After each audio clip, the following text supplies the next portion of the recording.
filimkeena maanta wuxuu ku bilaabanayaa nin la dhaho Maaji lehna qoys iyo shaqo uusan ku faraxsanayn sidoo kalena xaas lagu magacaabo Mamtaa.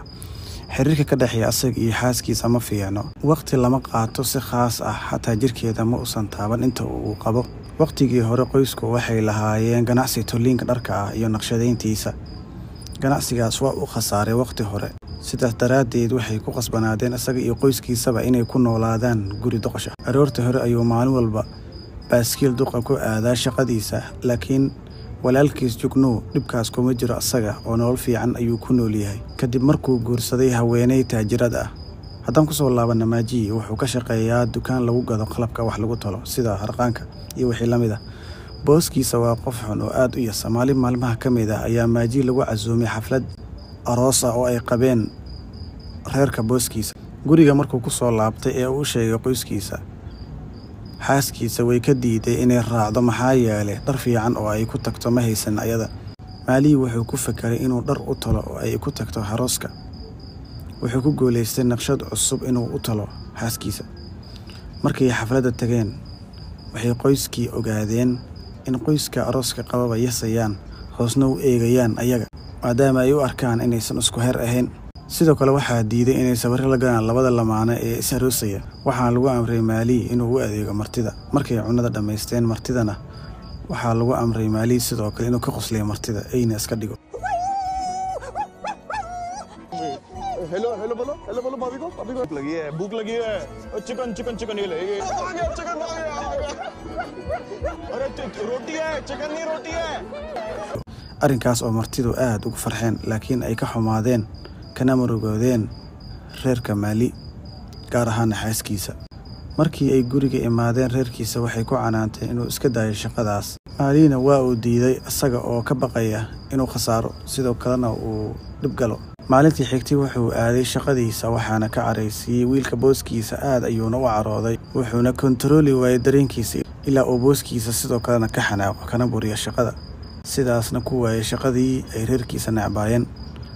wuxuu yimid guriga wuxuuna u sheegay xaaskiisa inuu shaqadii ka soo tagay. Mamtaa aad ayay ugu faraxday arrintaas, laakiin reerka intooda kale kuma aysan farxin. dhanka kale isla maalintaas aabihiis wuxuu ka soo degay shaqadiisa kadib markuu gaaray da'da beeshinka. waxayna ogaayeen in dhaqaale xumo jirto reerkana ay soo wajihi doonto dhibaato. waxaa ka sii daran hooyadiis ayaa jikada ku dhacday oo waxaa ku soo booday wadna xanuun daran. isbitaalka ayaana loola cararay. isbitaalka markii ay yimaadeen waxaa loo sheegay inay u baahan tahay qalliin degdeg ah si loo badbaadiyo lacag horumaris ah laga rabo. waxaa maqli jiray adoo aabbaha la yaaban awowga iyo awowgiis oo wada socdaa. markuu dhageystay arrinkaas wuxuu raadiyey lacag uu ku badbaadiyey hooyadiis sidii uu ku soo helaba deeq ama deen. meeluu gelin ma leh wuxuu waayey wax lacag siiyo miskiinka. markii wareereen asaga iyo xaaskiisa waxay kula talisay inuu keensado harqaan bannaanka isbitaalka oo uu shaqeeyo lacagta. wuuna ku dhaqaaqay taladaas ileen waddo kale uma furneen. maalintii koowaad ee shaqada xaaskiisa ayaa u keentay qado. wuxuu ku casuumay inay la cunto wayna isla cuneen. markay xoogaa wadeen ilin ayaa ka timid Mamtaa. ileen waa markii ugu horreysay ee ay cunno wada cunaan asaga iyo iyada, sidoo kalena waqti isku helaan. inta ay iyaka isku mashquulsanaayeen ayaa waxaa loo soo sheegay in hooyadii mar kale la qabtay, xaaladuna xun tahay. markii dawo la siiyeyna ay xoogaa bogsatay. reerkii waxay kula taliyeen in shaqadiisii hore ku laabto, taas oo uu gaashaanka u daruuray Maaji. waxayna ku adkaysteen isaga iyo xaaskiisaba inay ganacsi furanayaan. arrinkaas oo la yaab ku noqota reerka intiisa kale. sidoo kale walaalkiis ayaa soo bandhigay inuu shaqo bannaanka magaalada ah u raadiyo si uu reerka ugu shaqeeyo. sawuu diiday inuu hooyadii ka fogaado iyada oo sidaan ah. walaalkiina wuxuu ku yidhi waxaa doonta sameey, waan kaa tegay aniga. Mamtaa waxay ogaatay in isbitaalka uu qabow yahay ayna u baahan tahay hooyadood dhar adag dhaxantana ka celiya sidoo kalena jilicsan. habeenkaas Mamtaa waxay ku soo jeeday xulista dharka laga toli lahaa saakada ay duqda u gelin lahayd. way soo xushay kadib naqshadda ayay isla falanqeeyeen ayada iyo ninkeeda. maalintii xigtayna wuu tolay isla naqshadii ay toorteen. saakadii markii loo xiray duqdii dadkii kale ee isbitaalka ku jira ayaa ka helay.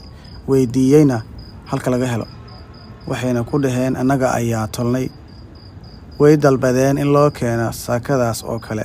2 maalmood ayay ku qaadatay inay lacagta dadka ka soo qaadaan dharna soo iibiyaan. markay bilaabi rabeen tolida dharkooda ninkii harqaanka lahaa ayaa ka qaatay maadaama aan lacag la siin weli. Wuxuu yiri horta lacagta ii keena markaas ayaan idin siinayaa harqaanka. Wuxuu sidoo kale aaday mid saaxiibkiis ah si uu u siiyo harqaan uu isticmaalo. Saaxiibkii ayaa yiri meel waxaa jirta mid lacag la'aan laga helo. Haddaa rabtaan aada soona qaata laakiin imtixaan ayaad galaysaa. Wuu ku farxay oo asaga oo aan ka labalabeyn ayuu aaday meeshii loo tilmaamay. Baaskiilkiisa ayuu xaaskiisana hore ugu sii qaatay. Intii ay wadada sii socdeen shil ayay galeen. Lugta ayaana dhaawac ka soo gaaray. Isma uusan dhiibin, wuxuu ku dhiirraday inuu wada baaskiilka ay saaran yihiin 2 qof asaga iyo xaaskiisaba. Nasiib wanaag way gaareen meeshii ay rabeen oo ah 40 kilomitir meel ka shishaysa. maadaama uu dhaawac ahaa, mamtaa ayaa tiri aniga ayaa safka sii galayee lugta adiga iska soo dhay. wuuna baxay. Wuxuu tagay goobtii caafimaad ee ugu dhoweed oo sidoo kale saf dheer loogu jiro. dhakhtarkii ayuu u tagay wuxuuna u sheegay dhibka haysta, sidoo kalena u gali karin safkan sidan u dheer. laakiin dhakhtarkii wuu diiday inuu hadalkiisa dhageysto. Safkii ayuuna iska galay. inta uu maqnaa safkii ayaa ku yimid ayada mamtaa. imtixaankii ayaana bilowday. kursigii ayay fadhiisatay, laakiin maxay toli ka taqaanaa. waqtigii imtixaanku wuu bilowday, wuuna socdaa ilaa iyo hadda ma soo laaban ninkeeda. dhinacyada ayay eegaysaa iyadoo ku rajaweyn inuusan ninkeeda khasaarin, imtixaankana uusan dhaafin. cirbadii ayay dunta la raadisay, gelisayna una diyaarisay. dhanka kale Maaji wuxuu dagaal ku qaaday qolyihii caafimaadka, miiskana uga booday. wuxuuna soo qaatay faashad, iodine iyo daawooyin kale. sidaas ayuuna uga soo cararay. ayakana ma soo dabagelin maadaama uusan wax yeelin ayaga. waqti badan kadib imtixaankuna ku dhow yahay inuu dhammaado ayuu yimid. wuxuu bilaabay inuu tolo. lugta xanuun ay ku haysay awgeed wuxuu mashiinka ku wareejin waayay lugtiisa. ayada ayaase ku caawisa lugteeda si loo wareejiyo. waxay ku guuleysteen inay tolaan 2 foodare barkin oo uu imtixaankuba ahaa. sidaas ayaana lagu soo siiyey harqaankii. guriga markay ku soo laabteen maysan nasane waxay bilaabeen inay tolaan dharkii laga sugayey ee ay dadkii isbitaalku ku jiri lahaayeen. waxayna ku guuleysteen inay bixiyaan biilka lacagtii laga rabay hooyadiis si loo qolo. reerkiisa ayaa ka codsaday walaalkii Guduu inuu la kulmo maamulka isbitaalka si ay u tolaan dharka isbitaalka oo dhan. maamulihii wuxuu ku yiri dhaqaatiirta wayba ka heleen dharkan oo way sahlan tahay in la qalo bukaanka asaga oo aan la qawin. waana qaadanaynaa arrintaas oo reerku ku farxeen. sidaas ayayna ku bilaabatay tolida dharka isbitaalka oo dhan, iyadoo loo marayo warshada uu walaalkii ka shaqeeyo leedahayna xaaskiisa. markay yimaadeen maalinkii xigtay wuxuu horay u soo qaatay harqaankiisa, laakiin waxaa lagu yiri warshada ayay yaalaan mashiino ka casrisan, halkan iska dhig harqaanka. sidoo kale wuxuu arkay in wixii uu talo lagu qorayo magaca warshada ee aan magaciisa laguba qorin, sidoo kalena la siinayo lacag aad u yar. arrintaas oo uusan ku qancin Maali. dood dheer kadib waxaa dhacday in gacanta la isula tagay, isaga oo dulaysan ayaana laga soo saaray warshada. habeenkii xigay Guduu ayaa u yimid reerka si uu ugu sheego ninkan waxa uu ka dhigay warshada uu geeyey asaga. xaaskii walaalkiis Guduu ayaa si xun ugu xadgudubtay Maali, halka uu walaalkii Guduuna iska aamusnaa.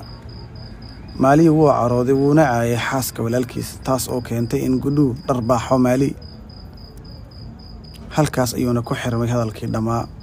maalintii xigtay xaaskiisa ayaa ku tiray iska raaligeli walaalka Guduu. aad ayuu u carooday, wuxuuna ku yiri aniga ayaa laygu xadgudbay oo leeyahay, sidoo kale lay dharbaaxay. aniga ma qof si raali gelinaya? waa maya, mana dhici karto midaas. maalintii xigtay mamtaa waxay aaday warshada si ay uga soo qaado harqaankii. waxayna ku dhaheen halkan fadhiiso, waa lagu keenayaa.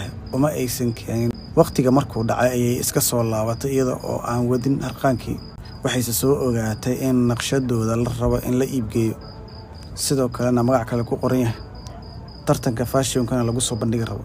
ayakana waxay ku tashteen inay naqshad kale sameeyaan oo ay ka qayb galaan tartanka fashionka.